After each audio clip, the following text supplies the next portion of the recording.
कारखानों की कसरत मसलों का हल नहीं है, हुकूमतों का बदलना मसलों का हल नहीं है। मसलों का हल अल्लाह की तरफ रुजू है, मसलों का हल तौबा है, मसलों का हल इस्तिग़फ़ार है, मसलों का हल नमाज है, मसलों का हल अल्लाह के सामने गिड़गिड़ाना है।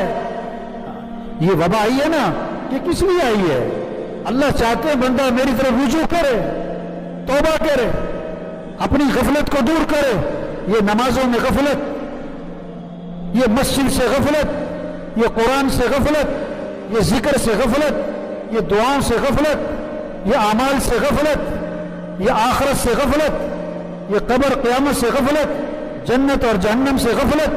अल्लाह इस गफलत को दूर करना चाहते हैं, इसलिए अल्लाह बंदों पर आजमाइश लाते हैं, परेशानी लाते हैं ताकि रुजू करे। कुरान में अल्लाह फरमाते हैं वलक़द अरसलना